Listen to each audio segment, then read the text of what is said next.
नमः श्रीयतिराजाय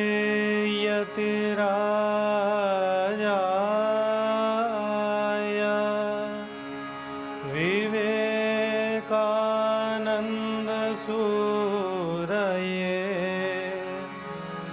सच्चित्सुखस्वरूपाय स्वामिने तापहारिणे स्वामिने तापहारिणे।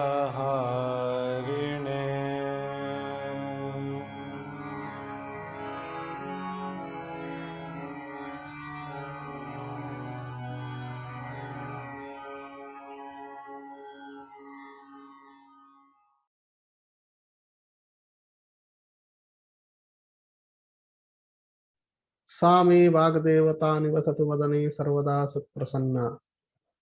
योऽन्तः प्रविश्य मम वाचमिमां प्रसुप्तां सञ्जीवयत्यखिलशक्तिधरस्वधाम्ना। अन्यांश्च हस्तचरणश्रवणत्वगादीन् प्राणान् नमो भगवते पुरुषाय तुभ्यम्। अजामेकां लोहितशुक्लकृष्णां बह्वी प्रजा सृजमानां नमामः। अजायेतां जुषमाणां भजन्ते जहत्येनां भुक्तभोगान् नुमस्तान्। कपिलाय नमस्तस्मै येनाविद्यो दधौ जगतिमग्ने। कारुण्यात् साङ्ख्यमयी नौरिव विहिता प्रतरणाय। सनकश्च सनन्दश्च तृतीयश्च सनातनः कपिलश्चासुरिश्चैव वोढुः पञ्चशिखस्तथा। सप्तैते ब्रह्मणः पुत्राः सप्त प्रोक्ता महर्षयः। कपिलाय महामुनये मुनये शिष्याय तस्य चासुरये। पञ्चशिखाय तथेश्वर कृष्णाय ते नमस्यामः। ओम नमः कपिलादिभ्यः सांख्यतत्त्वसम्प्रदायकर्तृभ्यः ऋषिभ्यो नमो महद्भ्यो गुरुभ्यः। एतावता सांख्यकारिकायां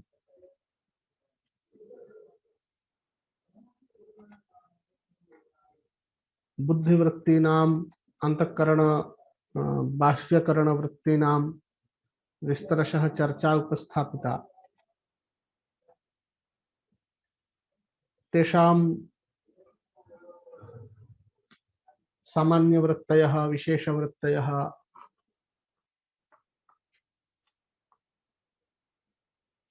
तेषु तस्याः वृत्तेः कीदृशं यौगपद्यम् अथवा क्रमिकत्वं, का वृत्तिः पूर्वं जायते का वृत्तिः अनन्तरं जायते इत्यादि विचारः अपि कृतः। ततः अग्रे तेषु अंतःकरण बाह्यकरणेषु किं प्रधानं किं गौणम् इति प्रसंगः उपस्थापितः। अंतःकरण बाह्यकरणेषु अंतःकरणं प्रधानं भवति। अंतःकरणे अपि त्रिविध अंतःकरणे बुद्धिरेव प्रधाना भवति इत्येवं विस्तरशः चर्चा उपस्थापिता। तत्र हेतुरुक्तः बुद्धेः प्राधान्य निर्णये का विनिगमना। तत्प्रसंगे उक्तं सर्वम् अपि पुरुषस्य अर्थं करणानि बुद्धौ एव प्रयच्छन्ति। सर्वविध उपभोगं प्रति बुद्धिरेव साधनं भवति पुरुषस्य इति कारणेन।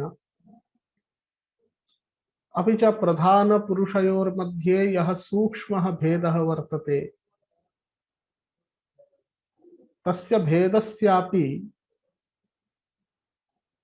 ज्ञापिका भवति बुद्धिः। तस्मात् बुद्धिरेव सर्वेषु करणेषु प्रधाना।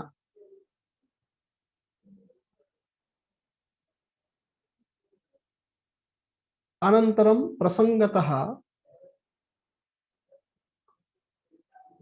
अविशेष विशेष विषया उक्ताः आसन्। इंद्रियाणां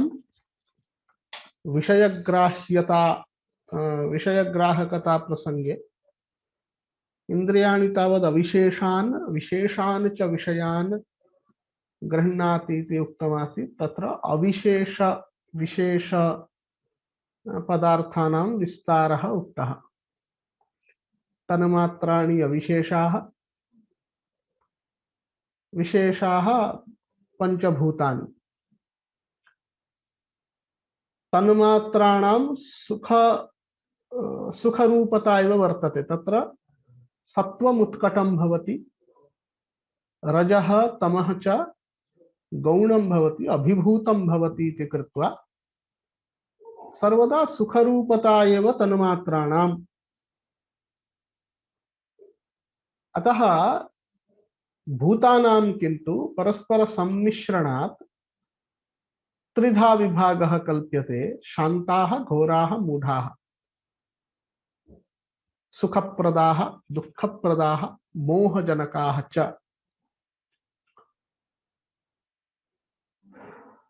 अनन्तरम् एतेषां भूतानां पुनः त्रिविधः भेदः कल्पितः। सूक्ष्मभूतानि, इन्द्रियेण अग्राह्यानि, मातापितृजाः इत्युक्तं। तत्र स्थूलशरीरस्य मातापितृज इति व्यवहारः। अनन्तरं प्रभूत प्रकृष्टानि भूतानि इत्युक्ते महदाकारकानि इन्द्रियग्राह्याणि पंचीकृतानि भूतानि उक्तानि। सूक्ष्मभूतैः सूक्ष्मं शरीरं निर्मीयते। मातापितृजं तावत् स्थूलशरीरं भवति। महाभूतैः भोग्यानि घटादीनि द्रव्याणि तावत् निर्मीयन्ते।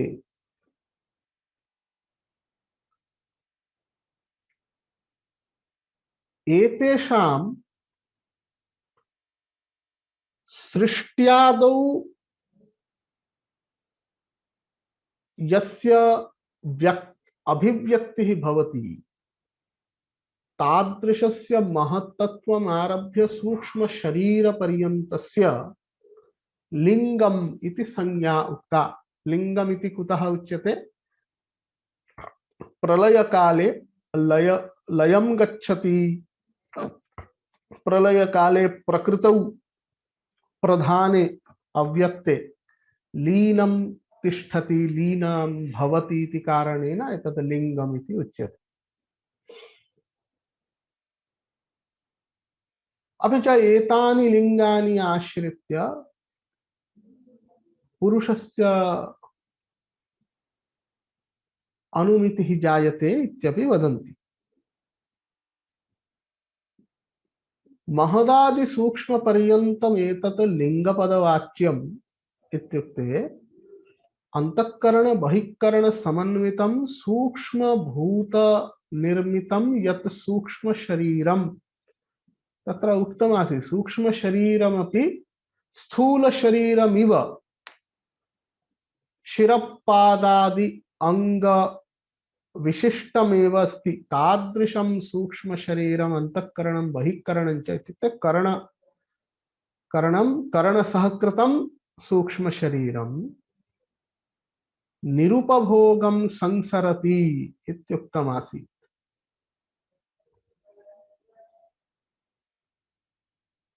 स्थूल शरीरेषु संसरति, स्थूल शरीराणि गृह्णन्ति त्यजन्ति च। कथं? तत्र भावैः अधिवासितम् इति उक्तमासीत्। भावैः अधिवासितम् इत्युक्ते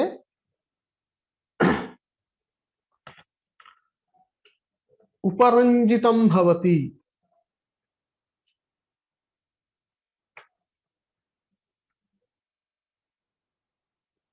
धर्म अधर्म, ज्ञान अज्ञान, वैराग्य अवैराग्य, ऐश्वर्य अनैश्वर्यादिभिः भावैः उपरञ्जितं भवति। इत्युक्ते तेषु एतेषां प्रभावः दृश्यते। यथा पुष्प गंध सुरभित वस्त्रे, यद्यपि वस्त्रे पुष्पगंधः न संभवति, किंतु तादृश गंधेन यदि वस्त्रस्य उपरञ्जनं क्रियते, विलेपनं क्रियते, तर्हि गंध एव वस्त्रमेव गंधवत् भवति, गंधसम्पन्नं भवति। तद्वत् सूक्ष्म शरीरादिकमपि अज्ञानादिभिः भावैः उपरञ्जितं भवति। एवञ्च तेषां स्थूल शरीरेषु संसरणं दृश्यते।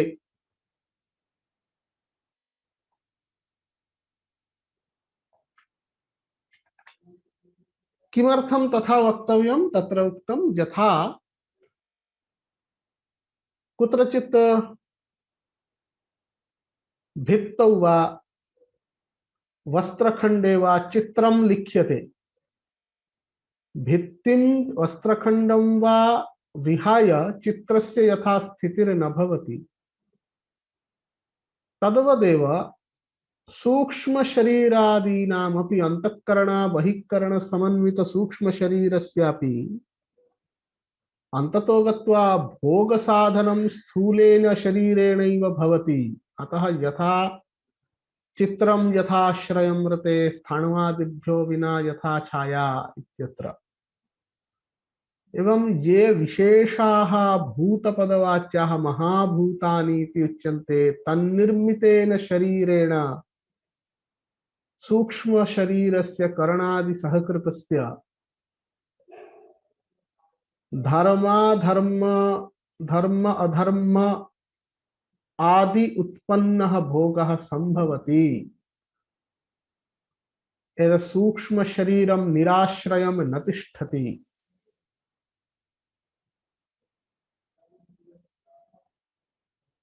एतावदुक्त्वा अग्रे उक्तम्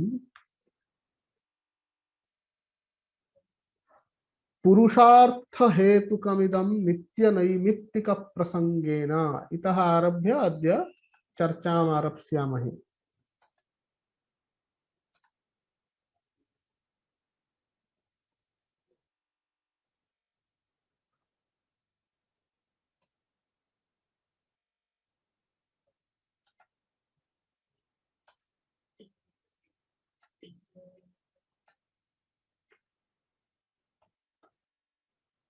लिंगस्य महदादि सूक्ष्म शरीर पर्यन्तस्य लिंगस्य संसरण प्रकारः अपि च संसरणे हेतुः उच्यते। पुरुषार्थ हेतुकमिदं नित्य नैमित्तिक प्रसंगेन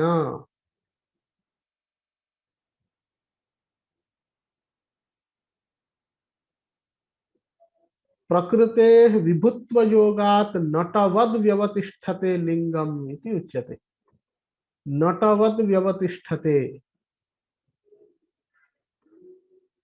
कथम् एतद् भवति इत्युक्ते,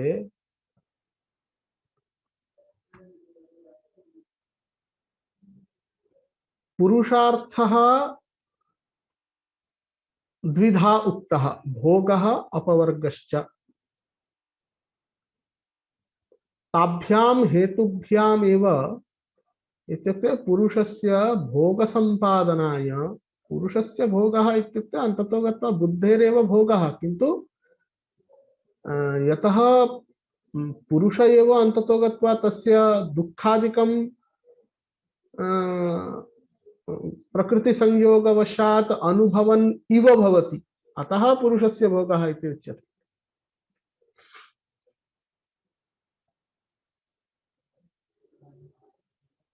निमित्त नैमित्तिक प्रसंगेन लिंगम नटवत् व्यवतिष्ठते। निमित्तम धर्मः अधर्मः इत्यादि,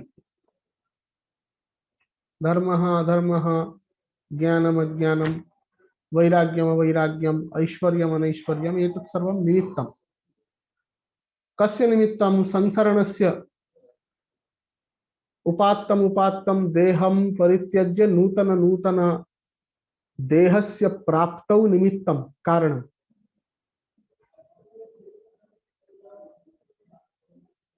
तयोः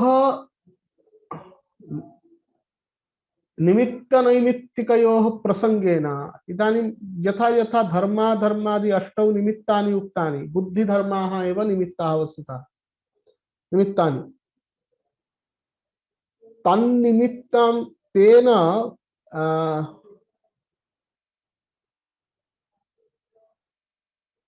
भिन्न भिन्न नैमित्तिकानि फलानि अपि जायन्ते धर्मस्य विशेषः फलमस्ति अधर्मस्य फलविशेषः ऐश्वर्यस्य फलविशेषः अनैश्वर्यस्य फलविशेषः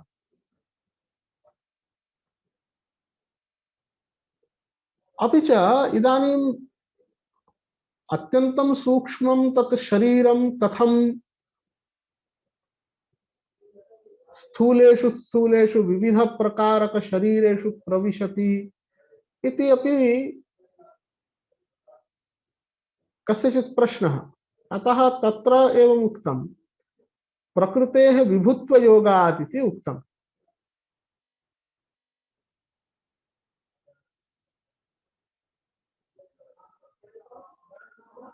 प्रकृतेः विभुत्वयोगः नाम प्रकृतिः विभुः भवति सर्व संयोगी भवति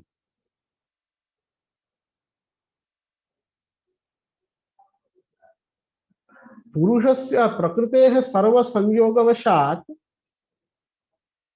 एतत् प्राकृतमेव शरीरं भिन्नेषु भिन्नेषु प्राकृतेषु स्थूल शरीरेषु प्रवेष्टुं शक्नोति एतत् प्रकृतेः विभुत्वस्य महिमा भवति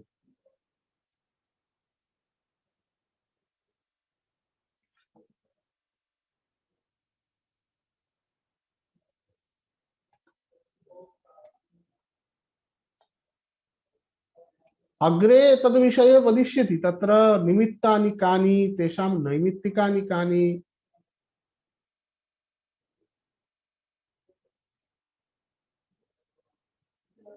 इदानीं विशिष्ट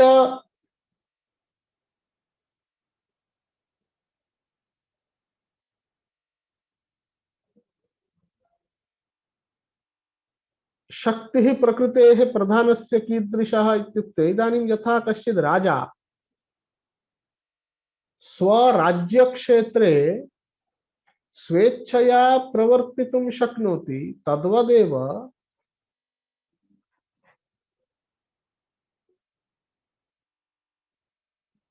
प्रकृतिः स्व विभुत्वेन प्रभुत्वेन तस्य प्रधानस्य तादृशः प्रभावः येन सूक्ष्म शरीरम् इत्युक्ते इतः पूर्वस्मिन् दिने अस्माभिः विचारितमासीत् तत्र पुरुष शब्देनापि आपन्न चैतन्य सूक्ष्म शरीरस्यैव बोधः भवति नाम पुरुषस्य सन्निधि बलात् तत्र करणादिषु यत् चैतन्यम् आपद्यते तादृश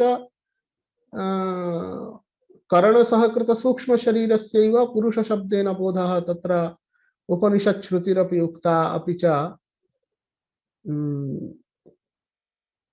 सावित्री उपाख्याने निश्चकर्ष जमो बलात् इत्यत्र पुरुष शब्देन तादृशस्य सूक्ष्म शरीरस्यैव बोधः कर्तव्यः इत्यादि विचारितमासीत् तादृशं यत् सूक्ष्म शरीरमस्ति तत् निमित्तमनुसृत्य तादृशं किञ्चित् कार्यं कृतं यत् कार्यस्य फलभोगार्थम् इदानीं विहगजन्म अपेक्षितमस्ति तदा तत् सूक्ष्म शरीरं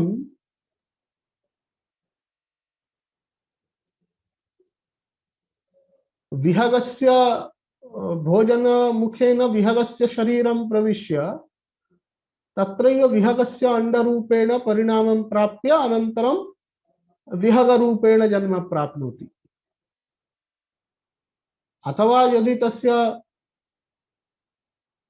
विशिष्टं सुकृतमस्ति तर्हि देवादि शरीरं सह प्राप्नोति। तथैव कर्मवशात् मनुष्य शरीरमपि प्राप्नुयात्। एवञ्च यथा कश्चित् नटः भिन्न भिन्न रूपकेषु क्वचित् रामस्य, क्वचित् कृष्णस्य, क्वचित् कंसस्य अभिनयं करोति, तद्वदेव सूक्ष्म शरीरं निमित्त नैमित्तिक भेदात् भिन्नेषु भिन्नेषु शरीरेषु जन्म प्राप्य तत्तत् तादृशानि तादृशानि शरीराणि गृहीत्वा भोगं सम्पादयति। अत्र प्रसिद्धम् उदाहरणं तत्र गजेन्द्रस्य कथा वर्तते। अत्यन्तं भगवद्भक्तः अपि केनचित् कारणेन गज शरीरे तस्य प्रवेशः भवति, गजरूपेण जायते। अनन्तरं तत्र भगवन्तं प्रार्थ्य तस्य गजेन्द्रमोक्षणस्तोत्रादिकं कृत्वा तस्य मुक्तिर्भवति। अथवा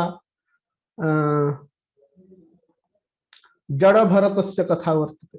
सोऽपि मृत्युकाले तावत् हरिणशावकं चिन्तयन् दिवङ्गतः यं यं वापि स्मरन् भावं त्यजत्यन्ते कलेवरम् इति भगवान् गीतायां शास्ति। तेन मरणकाले हरिणशावकचिन्तनेन शरीरत्यागेन तस्य अग्रिमजन्म एतद्रूपेण जातः, हरिणरूपेण तस्य अग्रिमं जन्म प्राप्तम्। एतादृशं तत्र भवति।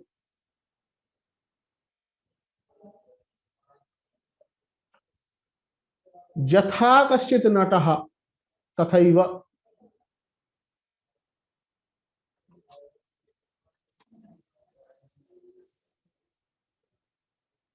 अतः पुरुषस्य भोगापवर्गौ एव वस्तुतः संसरणस्य हेतुः। पुरुषार्थ हेतुकम् इत्युक्तम्। पुरुषस्य भोगापवर्गरूपो हेतुः अर्थः प्रयोजनमेव हेतुः यस्य तत् पुरुषार्थ हेतुकम्। पुरुषार्थ हेतुकं किं? लिंगम्। निमित्तं धर्माधर्मादयः भावाः। निमित्तेन जातानि देव मानुष पशु वृक्षादि शरीराणि नैमित्तिकानि। एवं निमित्त नैमित्तिक प्रसंगेन लिंगम नटवत् व्यवतिष्ठते। तेषु तेषु स्थलेषु स्थूलेषु शरीरेषु प्रविश्य भोगं पुरुषस्य संपादयति। सर्वगतस्य प्रधानस्य सर्वभूतेषु संबन्धसत्वात् सर्वभूतेषु तादृशस्य सूक्ष्म शरीरस्य प्रवेशः युज्यते। इदानीं यदुक्तं निमित्तं नैमित्तिकं च, किं तत् निमित्तं? कीदृशानि तत्र नैमित्तिकानि तद्विषये इदानीं वदति। सांसिद्धिकाश्च भावाः त्रयश्चत्वारिंशी कारिका 43 वदति। सांसिद्धिकाश्च भावाः प्राकृतिका वैकृताश्च धर्माद्याः दृष्टाः करणाश्रयिणः कार्याश्रयिणश्च कललाद्याः।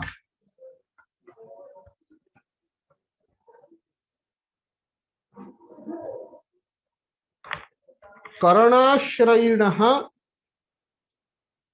कार्याश्रयिणः इति विषयद्वयमत्र वर्ण्यते। करणाश्रयिणः के निमित्तानि करणाश्रयीणि। निमित्तानि कानि? धर्मः अधर्मः, ज्ञानम् अज्ञानम्, वैराग्यम् अवैराग्यम्, ऐश्वर्यम् अनैश्वर्यम्। एतानि करणाश्रयीणि। करणम् आश्रित्य प्रवर्तन्ते। बुद्धिधर्माः खलु। अध्यवसायो बुद्धिर्धर्मो ज्ञानं विराग ऐश्वर्यम्। सात्विकमेतद्रूपं तामसमस्माद् विपर्यस्तमिति बुद्धिधर्म प्रकरणे अस्माभिः कारिका दृष्टा।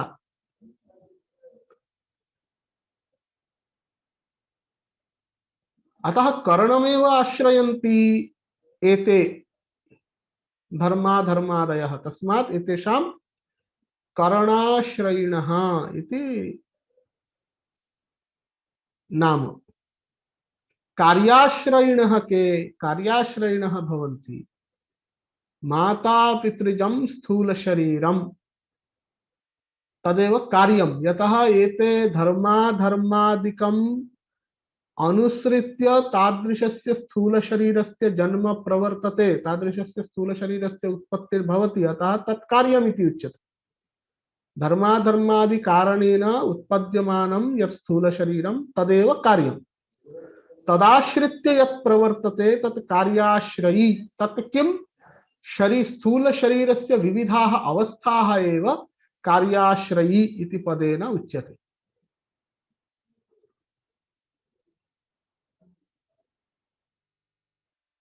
एते अंशाः सम्यक् अवगन्तव्याः सन्ति। कस्य कार्याश्रयित्वं, कस्य कारणाश्रयित्वम् इत्यादि। कार्याश्रयी नाम स्थूल शरीरस्य विभिन्नाः अवस्थाः एव कार्याश्रयित्वं। कललाद्याः इति उच्यते। कललादिकं किमिति अग्रे वक्ष्यति। कललं बुद्बुदं मांसं पेशी करण्डम् आद्यङ्गं प्रत्यङ्गं यौवनं कौमारं जरा। एतत् कौमारं यौवनं जरा एतत् कस्य सम्भवति? स्थूल शरीरस्य। तदेव कललादिकम् इति यदुक्तं तदपि वस्तुतः स्थूल शरीरस्य एव सम्भवन्ति। शरीरस्य विविधाः अवस्थाः, तत्तु कार्याश्रयी। कुतः? स्थूलं शरीरं यत् कार्यरूपं, कस्य कार्यरूपं?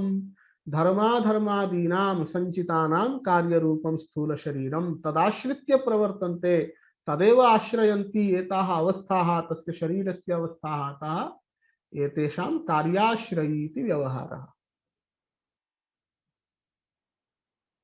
इदानीं एते ये निमित्तरूपाः भावाः उक्ताः, धर्माधर्मादयः, एते द्विधा भवन्ति, सांसिद्धिकाः वैकृताः च।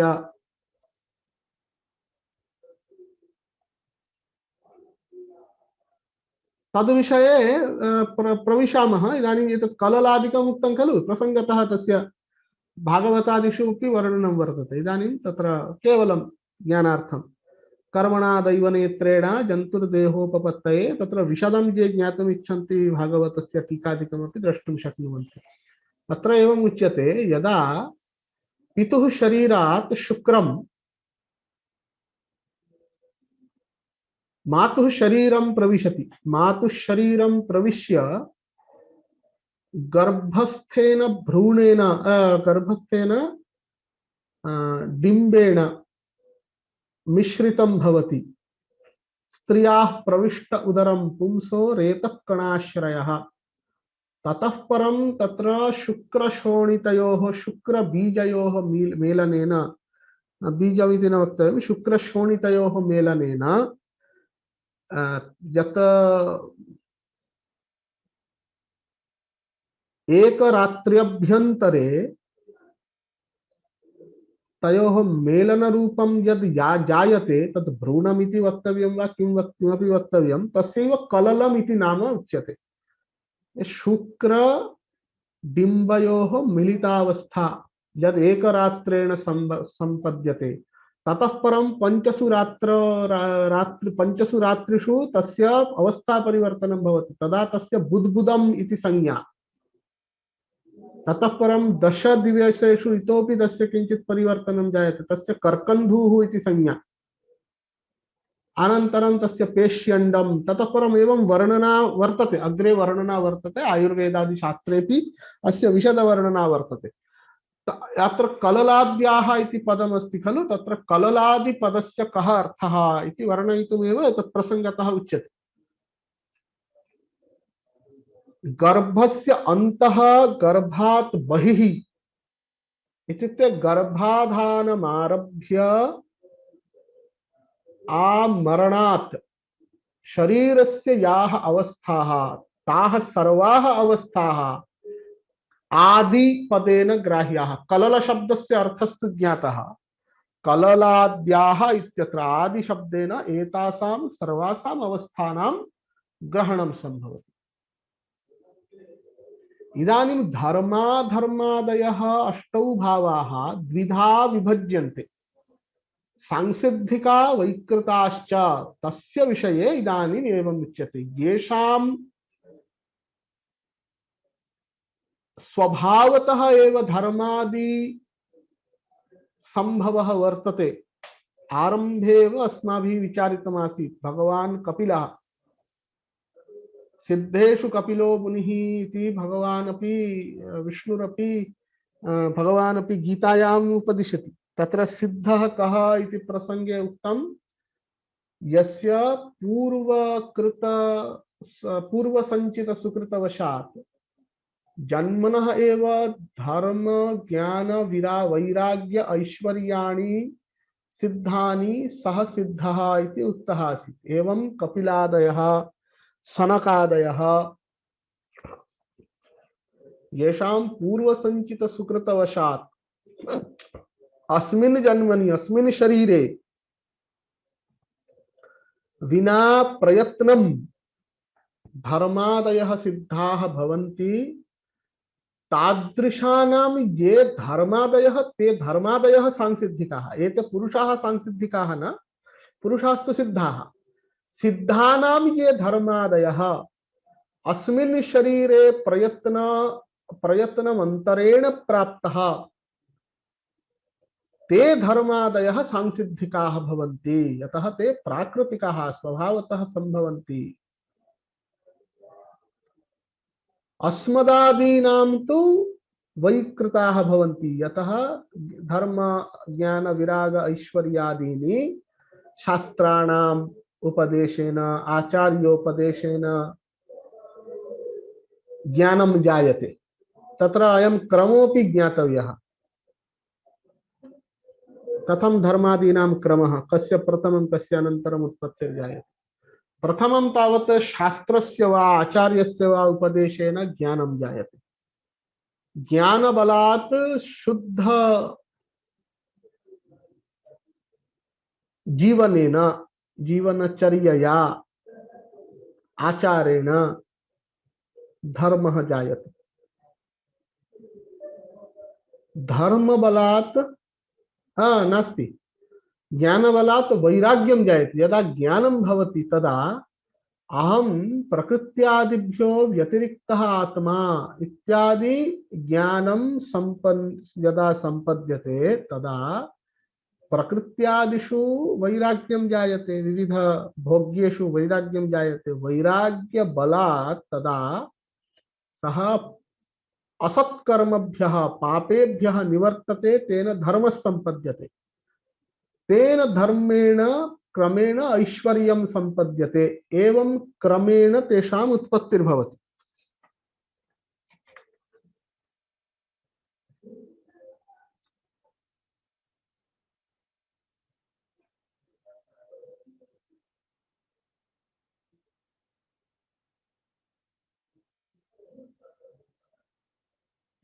इदानीम् अधर्मादयः ये चत्वारः भावाः सन्ति, ते अपि यदि तादृशः प्राप्तजन्मनः कस्यचित् जन्तोः ममैव इति चिन्त्यतां, तत्र मम यादृश अधर्मः अज्ञानम् अवैराग्यम् अनैश्वर्यम् अस्ति, तद्यदि पूर्वजन्मकृत कर्मकलापवशात् भवेत् तर्हि तत्सादृशः तादृशाः अधर्मादयः सांसिद्धिकाः। इह जन्मनि पापादीनाम् आचरणेन यादृशम् अधर्मम् अथवा वैराग्यम् अहं संचिनोमि तत् भवति वैकृतं, वैकृताः ते अधर्मादयः। एवं धर्मादिचतुष्टयस्य अधर्मादिचतुष्टयस्य सांसिद्धिक वैकृत भेदाः उक्ताः।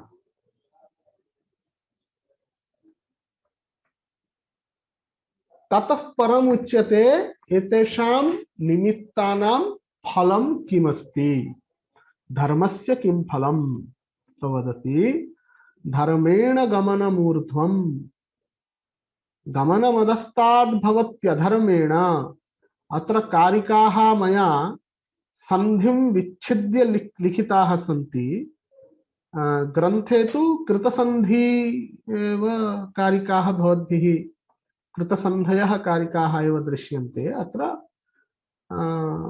बोधसौकर्याय मया संधिं विच्छिद्य स्थापितम्। धर्मेण गमनम् ऊर्ध्वं गमनम् अधस्ताद् भवति अधर्मेण ज्ञानेन च अपवर्गः विपर्ययादिश्यते बन्धः। एवञ्च धर्म अधर्म ज्ञानं ज्ञानस्य विपर्ययः इत्युक्ते अज्ञानम्। अनन्तरं वैराग्यात् प्रकृतिलयः संसारः भवति राजसाद् रागात् वैराग्यात् रागात् वैराग्यं विरागः रागः ऐश्वर्यात् अविघातः विपर्ययात् इत्युक्ते ऐश्वर्य विपर्ययः अनैश्वर्यात् अनैश्वर्यात् तद् विपर्यासः इत्युक्ते अत्र अविघातः तत्र विघातः। कथम् एतत्? धर्मेण गमनम् ऊर्ध्वं धर्मेण स्वर्गादिषु ऊर्ध्व लोकेषु गच्छन्ति।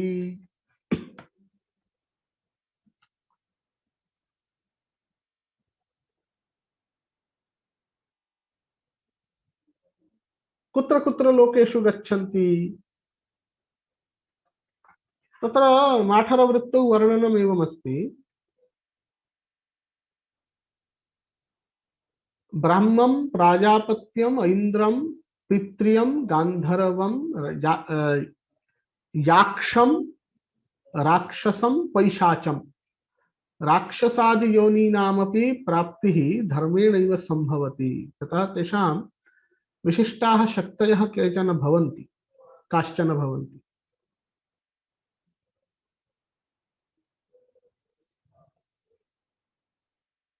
अधर्मेण तु तिर्यक योनिं गच्छन्ति। पशु मृग पक्षी स्थावर सरीसृप वृक्ष स्थावर इत्युक्ते वृक्षादि तत् सर्वम् अधर्मेण सम्भवति।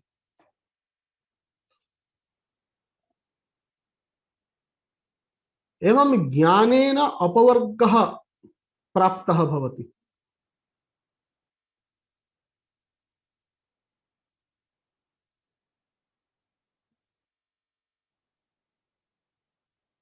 यावत् विवेकख्यातिः न जायते तावदेव प्रकृतिः पुरुषस्य भोगाय प्रवर्तते।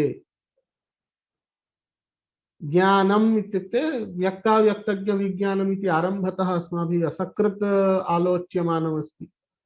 तादृशेन ज्ञानेन अज्ञानेन बन्धः सम्भवति। तत्र उक्तं ज्ञानेन अपवर्गः ज्ञानेन चापवर्गो विपर्ययादिश्यते बन्धः इति कारिका।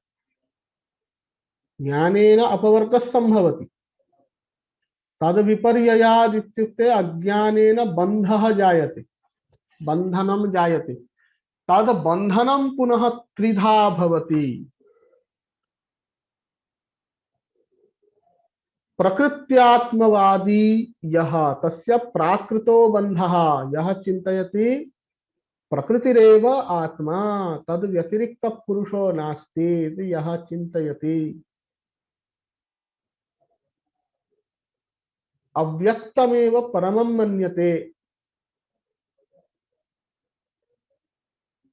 अव्यक्तातिरिक्तं पुनः पुरुषान्तरं नैव अङ्गीकरोति तादृशस्य प्राकृतो बन्धः।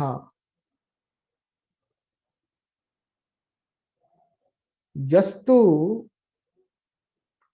महत्तत्वम् अहंकारतत्वं मनः अथवा इंद्रियाणि एव आत्मतया मन्यते इत्युक्ते विज्ञानात्मवादी अहंकारात्मवादी इंद्रियात्मवादी देहात्मवादी यः भवति तस्य वैकारिको बन्धः इति उच्यते। एवं नामकरणस्य को हेतुः? सः प्रकृतिम् आत्मा आत्मत्वेन अभिमन्यते, अतः प्राकृतः बन्धः। विकारान् अहंकारादीन् बुद्ध्यादीन्, विकारः इत्युक्ते कार्यं प्रकृति विकृति इति आरम्भतः अस्माभिः असकृत् उच्चारितम्। विकारान् आत्मत्वेन अभिमन्यन्ते इति कृत्वा तेषां वैकारिको बन्धः। एतदतिरिक्ता केचन कर्मकाण्डादिषु बद्धादराः। कर्मकाण्डादिभिरेव उत्तम लोकप्राप्तिः भवति, स एव मोक्षः इति ये मन्यन्ते, तेषां दाक्षिणको बन्धः इति उच्यते। यतः ते इष्टापूर्ताभ्यां मोक्षं याचन्ते। इष्टं पूर्तम् इति तु जानन्ति एव, तत्र वापीकूपतडागादीनां निर्माणम् अथवा विविधयागानां सम्पादनम्। एतादृशकर्मभिः दक्षिणासाध्यैः, एतानि सर्वाणि कर्माणि दक्षिणासाध्यानि। दक्षिणां विना कर्मणः परिपूर्णता न भवति। अतः यस्य कस्यचित् कर्मणः समाप्तिकाले दक्षिणावाक्यमुक्त्वा दक्षिणा समर्पणं क्रियते। कृतस्यास्य कर्मणः संगतार्थं दक्षिणामिदम् अमुकवस्तुरूपं तस्यै देवतायै समर्पये इत्यादि वाक्यमुक्त्वा दक्षिणादानं क्रियते। तदा एव तत् कर्म पूर्णतां गच्छति। अन्यथा कर्म सम्पूर्णं कृतं चेदपि दक्षिणा न कृता चेत् कर्म असम्पन्नमेव तिष्ठति। तेन दक्षिणा साध्य इष्टापूर्तादिभिः मोक्षः लभ्यते इति ये मन्यन्ते, तेषां दाक्षिणको बन्धः इति उच्यते। दक्षिणा साध्यैः इष्टापूर्तैः आमुष्मिकं फलं ये कामयन्ते। आमुष्मिकम् इत्युक्ते इह शरीरे कदाचित् न लभ्येरन्, किन्तु लोकान्तरे वस्तुतः ते उन्नतोन्नत लोकेषु गच्छन्ति, स्वर्गलोकादिकं प्राप्नुवन्ति च। अतः गीतायामपि भगवान् वदति, ते तं भुक्त्वा स्वर्गलोकं विशालं क्षीणे पुण्ये मर्त्यलोकं विशन्ति इति। प्राप्नुवन्ति, तत्र तेषाम् ऊर्ध्वगतिः भवति इति सन्देहो नास्ति, किन्तु मोक्षः न भवति। अतः तादृश ऊर्ध्वोर्ध्वलोकेषु स्थितिः भोगः एव, स च बन्धः एव। अतः सः दाक्षिणको बन्धः इति उच्यते। एवञ्च वैराग्यात् किं जायते?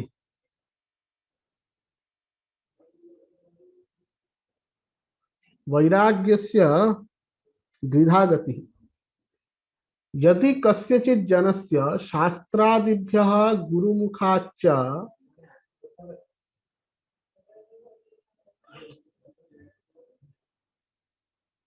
प्रकृत्यादि व्यतिरिक्तः नित्यशुद्ध बुद्धमुक्त स्वभावः आत्मा वर्तते इति ज्ञानं जायते, ततः परं स वैराग्यवान् भवति। तदा तु तस्य क्रमेण श्रवण मनन निदिध्यासनादिभिः मुक्ति स्यात्। किन्तु यदि आत्मज्ञान रहितं वैराग्यम् अस्ति इत्युक्ते तस्य वैराग्यं तु अस्ति, केनचित् कारणेन वैराग्यं भवितुमर्हति, किन्तु प्रकृत्यादि व्यतिरिक्तः आत्मा अस्ति, स एव अहं तदेव ज्ञातव्यम् इत्यादि ज्ञानरहितं वैराग्यं यदि स्यात्, तर्हि तस्य पुनः प्रकृतिलीनः सः भवति। पुनः कदाचित् बहु कालादनन्तरं तस्य पुनः जन्म भविष्यति। अतः सोपि प्रकृतिलीनः मुक्त इव नाम दुःखादि भोगः तत्काले तस्य नास्ति, मोहितः इव भवति, वस्तुतः मूढः भवति सः।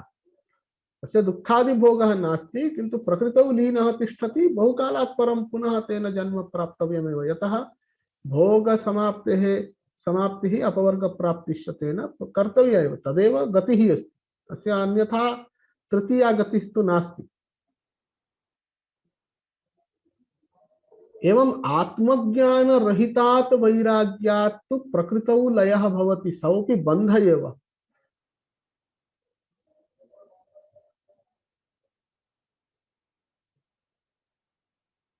अवैराग्यात् किं भवति? संसारः प्रवर्तते, इत्युक्ते भिन्न भिन्न शरीरेषु पुनः जन्म मरणं, पुनरपि जननं पुनरपि मरणं, पुनरपि जननी जठरे शयनम् इति वत् तत्र संसरणं प्रचलति अवैराग्यात्।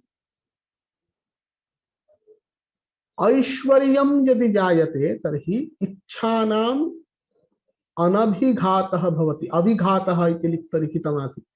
यदिष्यते तस्य इच्छा, तस्या इच्छायाः तस्याः कामनायाः पूर्तिर्भवति। तद् विपरीतं यदि भवति, अनैश्वर्यं यदि स्यात् तर्हि यदिष्टं तस्य विघातः अपि भवति। यद् मया इष्यते तदहं लभेय इति तद्वस्तु न लभ्यते। एवञ्च धर्मेण गमनम् ऊर्ध्वम्, अधर्मेण अधस्ताद् गमनं भवति, ज्ञानेन अपवर्गः भवति, अज्ञानेन बन्धः भवति, वैराग्यात् प्रकृतिलयः भवति इति उक्तमासीत्, तद् व्याख्यातम्। राजसात् रागात्, राजसात् रागात् इत्युक्ते रजोगुण प्रधानात्, रागः तावत् रजोगुण प्रधान एव भवति, तादृशात् संसारो भवति।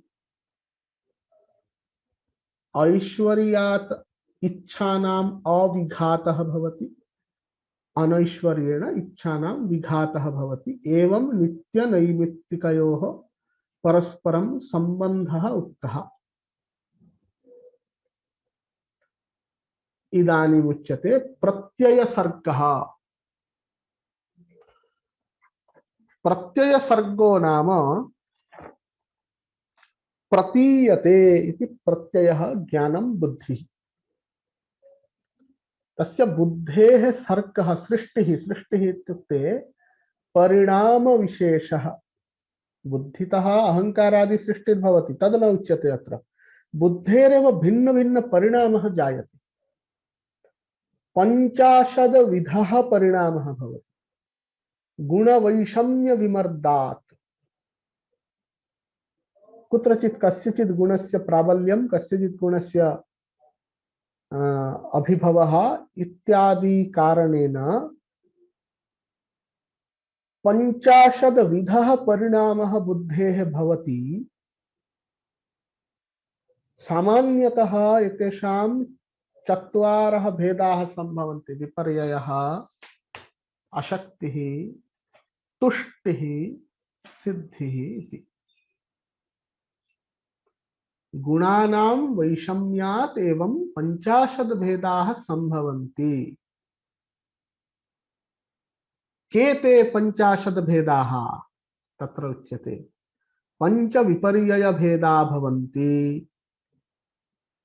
अशक्तिः च करणवैकल्यात् 28 भेदा, तुष्टिः 9धा, अष्टधा सिद्धिः।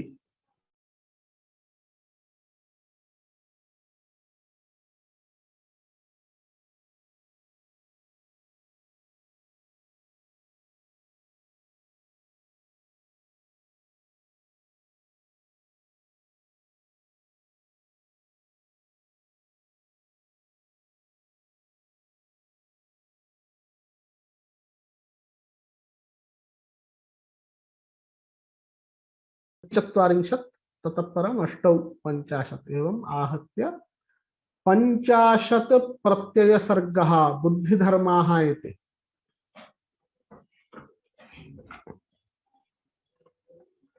एते सर्वे अपि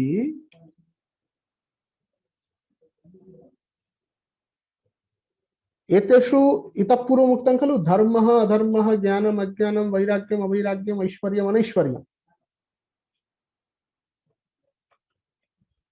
एतेषामेव भेदविशेषाः। केचन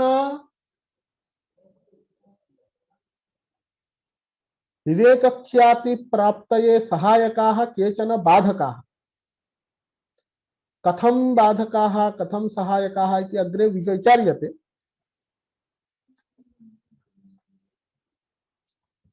इदानीम् एतेषां 50 विस्तृतनिरूपणं भवति। भेदस्तमसः अष्टविधः, एतत् आदौ उक्तं पञ्चविधः विपर्ययः इति उक्तं। इदानीम् अस्मिन् प्रसङ्गे एतत् ज्ञातव्यम्। शास्त्रान्तरे तावत् पञ्चपर्वा अविद्या इत्यादि वदन्ति। वेदान्ते अस्ति, पुराणादिषु बहुत्र अस्ति पञ्चपर्वा अविद्या। पंचपर्वा अविद्या एव संसारे प्रधान बंधनानि सन्ति पंचधा।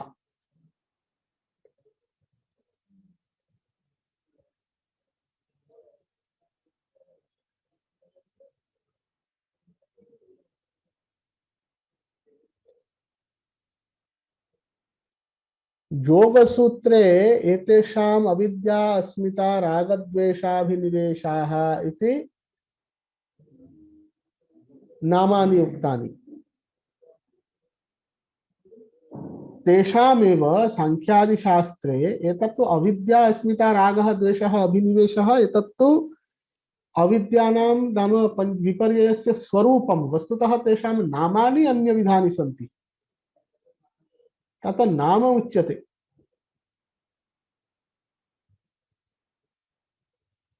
भेदः तमसः अष्टविधः, मोहस्य च दशविधः, महामोहः तामिस्रः अष्टादशधा, तथा भवति अंधतामिस्रः। भेदः तमसः अष्टविधः, मोहस्य च कारिकायाः अर्थः अवगन्तव्यः अस्ति। भेदः तमसः अष्टविधः, मोहस्य च इत्युक्ते तमसः अष्टविधः भेदः, मोहस्य च अष्टविधः भेदः। दशविधः महामोहः, तामिस्रः अष्टादशविधः, अंधतामिस्रः अपि तथा भवति इत्युक्ते अष्टादशविधः भवति। एतत् किमस्ति तमसः मोहस्य महामोहः इत्यादिकम् इदानीम् इतः पूर्वम् उक्तं खलु। अविद्या अस्मिता रागः द्वेषः अभिनिवेशः इति योगशास्त्रे उच्यते। एतत्तु वस्तुतः एतेषां दोषाणाम् अथवा एतेषां विपर्ययभेदानां स्वरूपमस्ति। तेषां नामानि एवं सन्ति। अविद्या इत्यस्य तमः तत्त्वं मलयति इति तमः। तत्त्वस्य आवरणं करोति अथवा तद् सत्यं तत्त्वस्य आवरणं करोति, अत एव तस्य मलीकरणम् इति उच्यते। अतः तत् तमः इति उच्यते। आवृणोति खलु तमः, तदावृणोति। अविद्या अपि आवृणोति स्वरूपं पुरुषस्य। नित्यशुद्ध बुद्ध मुक्त स्वरूप मुक्तत्वरूपं यत् पुरुषस्य स्वरूपमस्ति तद् आवृणोति, अतः तस्य तमः इति नाम। तदेव अविद्या।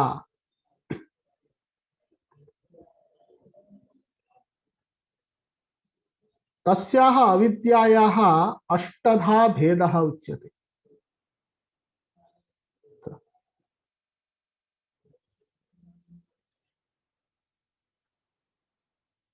कथं कीदृशी एषा अविद्या? प्रकृतिरेव आत्मा, बुद्धिरेव आत्मा, प्रकृत्यात्मवादः, विज्ञानात्मवादः, अहंकार एव आत्मा, तन्मात्राणि एव आत्मा इत्येवं ये चिन्तयन्ति। इत्येतादृशस्य चिन्तनस्य कारणं यदस्ति तदेव अविद्यापदवाच्या। एवं अष्टविषयत्वात् तस्य अष्टधा भेदः क्रियते। प्रकृत्यात्मवादः, विज्ञानात्मवादः, अहंकारात्मवादः, एवमेव तन्मात्रेषु शब्दः एव आत्मा,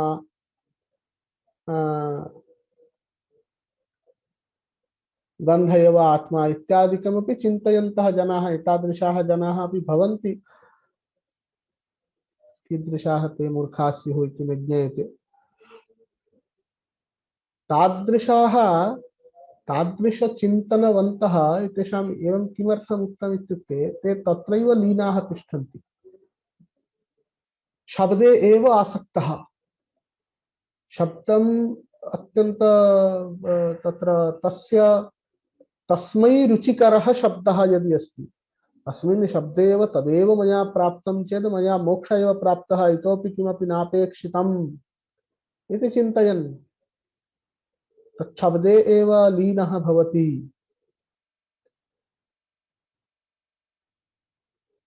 स्पर्शे लीनः भवति, गन्धे लीनः भवति। एवम् एतादृशाः तादृशी इयम् अविद्या।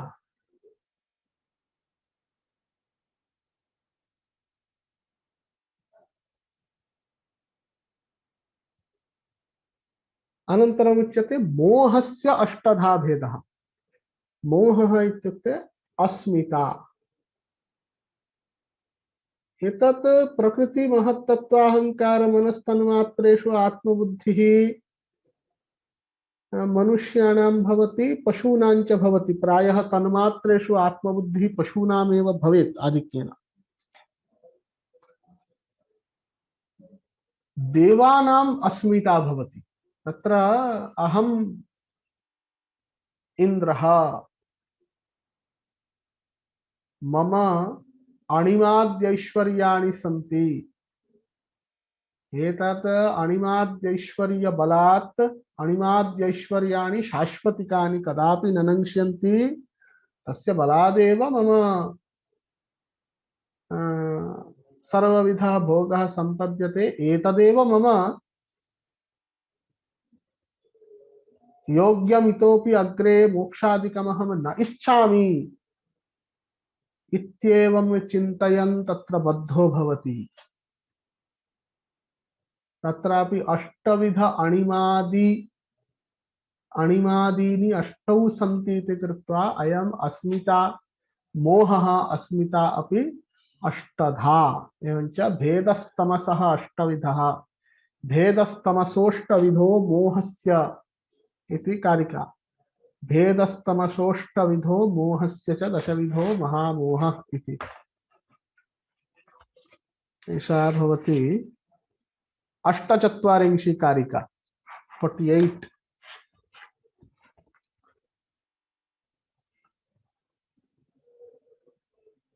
महामोहः दशविधः इति उच्यते। महामोहः कः? रागः,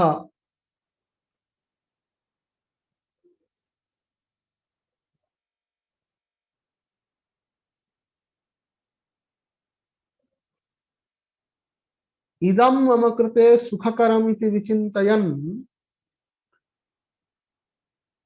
शब्दादिषु आसक्तिमान्, आसक्तिः तदेव रागः इति उच्यते। दशविध इति किमर्थम् उच्यते? दिव्यादिव्यभेदेन अथवा विशेषाविशेषभेदेन इत्युक्तमासीत् खलु। शब्दादीनां मानुष पशुभोग्या पशुभोग्यता वर्तते विशेषाणां, देवता भोग्यता वर्तते तन्मात्राणाम्। एवं दिव्यादिव्यभेदेन शब्दादीनां पंचानां, शब्द स्पर्श रूप रस गंध, एतेषां पंचानां दिव्यादिव्यभेदेन अथवा विशेषाविशेषभेदेन दशधा भेदः कल्प्यते।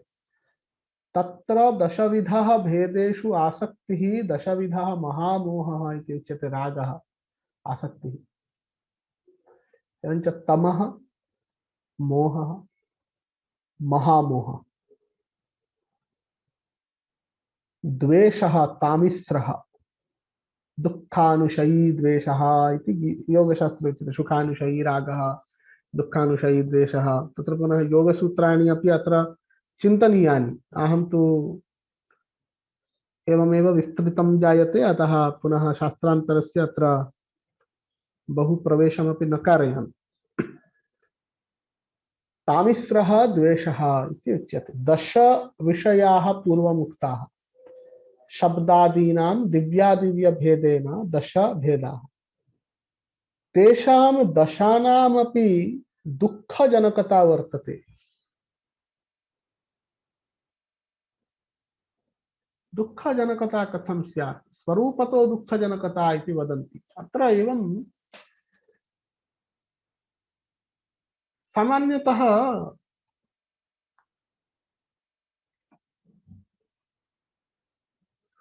वयम् एवं चिन्तयामः, दुःखजनकता नाम इदानीं भोगं कुर्मः तेन बद्धाः भवामः, पुनः तत्र जन्मादि प्राप्तिः स्यात्, तत् विचिन्त्य अत्र दार्शनिकाः तथा न वदन्ति। यतः यस्य एतत् ज्ञानमस्ति, यद् एतत् सर्वमपि शब्दादिकं प्राकृतमस्ति, अतः फलतः दुःखजनकमस्ति इति यस्य ज्ञानमस्ति स तु ज्ञानवान् एव वर्तते, स तु अग्रे पुनः मोक्षपथम् आरोहति। अतः तस्य द्वेषः भिन्नः अस्ति। तस्य द्वेषः इत्यपि न, तस्य औदासीन्यमेव जायेत। अयं द्वेषः कस्य? यः अत्यन्तं बद्धः तस्य एव। कथं तावत् बद्धस्य जन्तोः विषये द्वेषः स्यात्? रागः तु युक्तः। इदानीं वयं विषयबद्धाः, अस्माकम् उत्तमं भोजनम्, उत्तमः गन्धः तत्र जायते, तु सत्यम्। ते विषयाः कथं द्वेषजनकाः भवन्ति? तदेव यदि इदानीं द्विधा वक्तुं शक्यते। एकं तु अस्ति स्वरूपतो द्वेषजनकता दुःखजनकता इति उक्तं खलु, अतः द्विधा वक्तव्यं तत्। एकं तु इदानीं सङ्गीतशब्दः मह्यं रोचते, तत्र मम रागः। शुनकशब्दः न रोचते, तत्र द्वेषः इत्येकविधः। रुच्यनुगुणं केषुचिद् विषयेषु नाम केषुचित् शब्देषु आसक्तिः, केषुचित् शब्देषु द्वेषः, केषुचित् गन्धेषु आसक्तिः, केषुचित् गन्धेषु द्वेषः इति एकः प्रकारः। अपरोऽपि प्रकारः अस्ति। तत्र कश्चित् अत्यन्तम् उत्कृष्टं सङ्गीतं शृणोति तल्लीनतया, तत्रैव रमते, तत्रैव लीनः, तत्र शृण्वन् अस्ति। इदानीं तत्काले आगत्य तस्य प्रियजनः एव इति चिन्त्यताम्। तस्य पुत्रः अथवा तस्य भार्या, तस्य प्रेमिका अथवा तस्याः प्रेमिकः इति वा स्पृशति। अयं स्पर्शः अन्यस्मिन् काले तस्मै रोचते एव। इदानीं तल्लीनतया सङ्गीतं शृण्वन् अस्ति, यदा स्पृशति तदा ओह इति आत्मनः असहनं प्रकटयति। अरे अहं सम्यक् शृण्वन् आसं, भवान् अथवा भवती तत् नाशितवती इति वदन्ति। एवं स्वरूपतः एकस्मिन् विषये आरक्तस्य, एकं विषयं भुञ्जानस्य विषयान्तरं द्वेषविषयो भवति।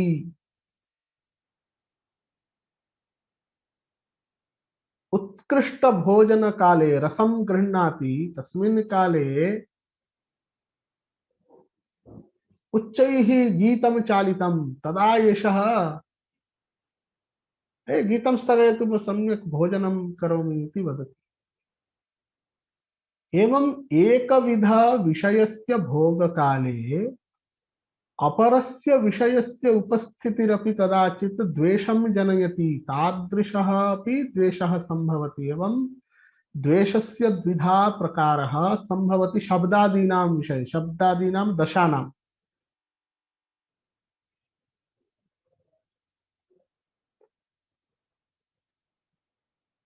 अष्टविधानि ऐश्वर्याणि भवन्ति, तेषामपि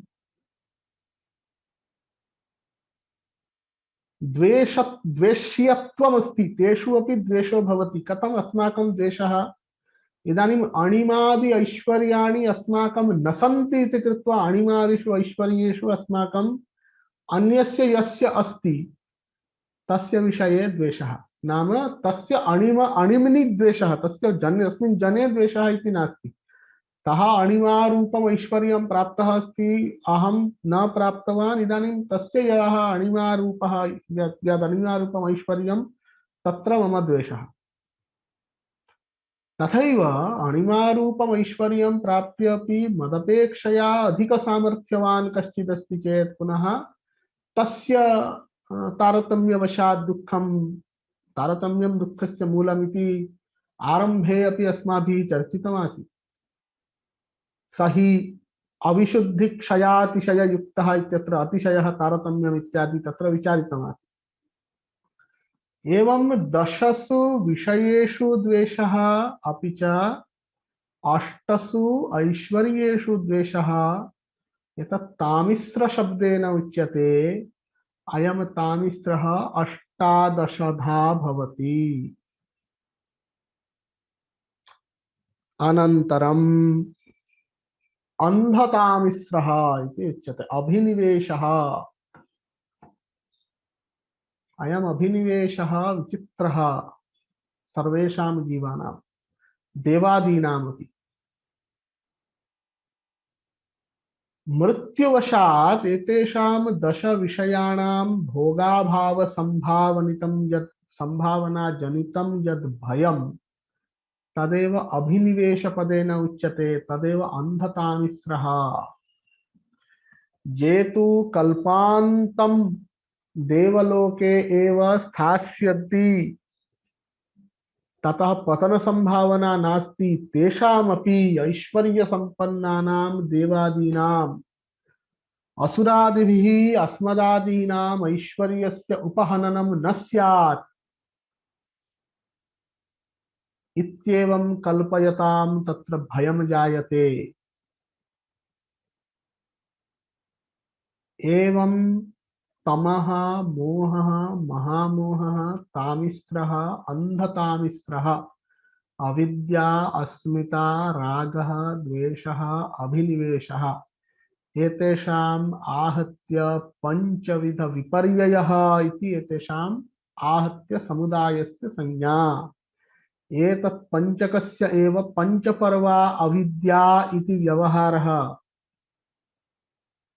आहत्य तमसः अष्टौ भेदाः, मोहस्य अष्टौ भेदाः, महामोहस्य दश भेदाः, तामिस्रस्य अष्टादश भेदाः, अन्धतामिस्रस्य अष्टादश भेदाः इति या इयं पंचपर्वा अविद्या सा अवान्तर भेदात् द्विषष्टि संख्यका भवति। अनि विपर्ययस्य द्विषष्टि भेदाः संभवन्ति।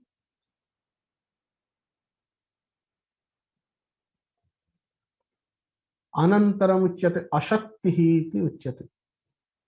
एकादश इन्द्रियवधा सह बुद्धिवधैः अशक्तिरुद्दिष्टा, सप्तदशवधा बुद्धेः विपर्ययात् तुष्टिसिद्धीनाम् इति अशक्ति विषये इदानीं विचारः प्रवर्तिष्यते।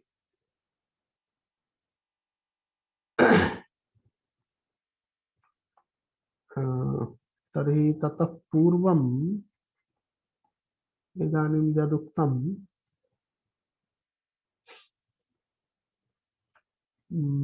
पंचपर्वा विद्याभेदस्तमसः तत्र कुत्रापि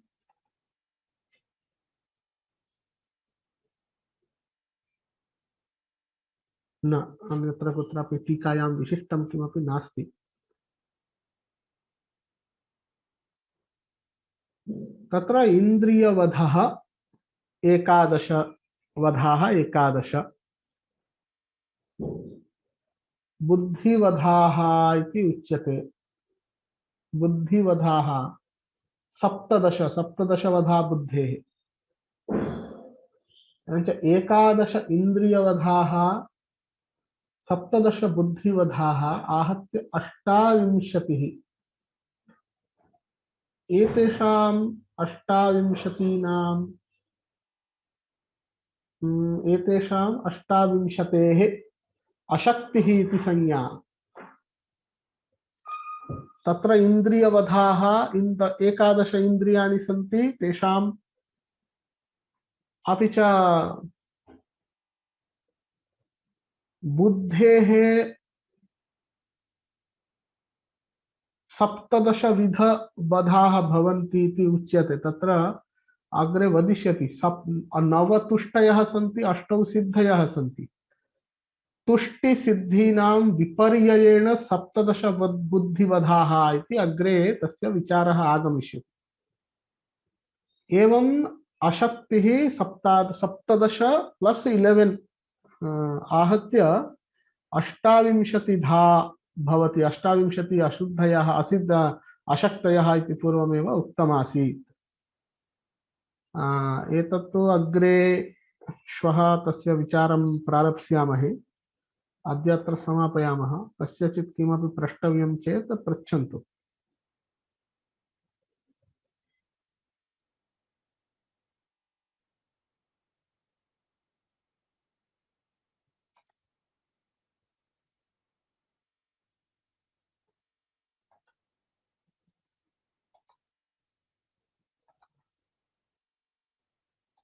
भवद्भिः ईमेल प्राप्तं स्यात् द्वितीय तत्र असाइनमेंट रूपेण किञ्चित् दत्तमस्ति यथा पूर्वम् उक्तमासीत् तत्र ग्रुप् द्वयं कृतमासीत् तथैव अस्मिन् पर्याये अपि 6 प्रश्नाः दत्ताः एकैकेन त्रयः प्रश्नाः लेखनीयाः कः कुत्र समूहे वर्तते प्रथमसमूहे वा द्वितीयसमूहे वा तदपि तत् यत् ईमेल अस्ति तेन सह संयुक्तमस्ति अतः तदनुसारेण एतन्मासान्तं यावत् इत्युक्ते इतोपि 7 दिनानि सन्ति 31 दिनाङ्कं यावत् विलिख्य यथा पूर्वं भवद्भिः प्रदत्तमासीत् तथैव पुनः प्रदातव्यम् प्रश्नाः पूर्वं पाठिताः ये विषयाः आसन् ततः एव सन्ति पुरुषस्य बहुत्व विषयक प्रश्नः पुरुषसिद्धि विषयक प्रश्नः प्रधानादि सिद्धि विषयकाः प्रश्नाः एवं अतः तदपि विलिख्य कृपया प्रयच्छन्तु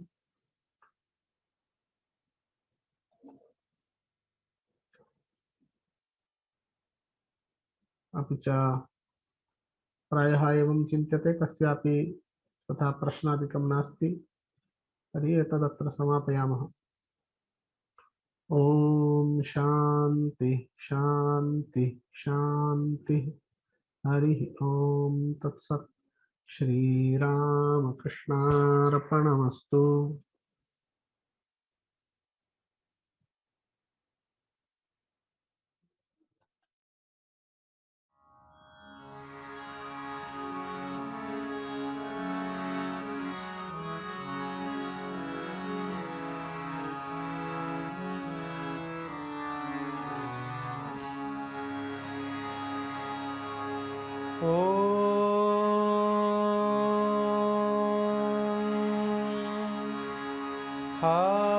स्थापकाय च धर्मस्य सर्वधर्मस्वरूपिणे अवतारवरिष्ठाय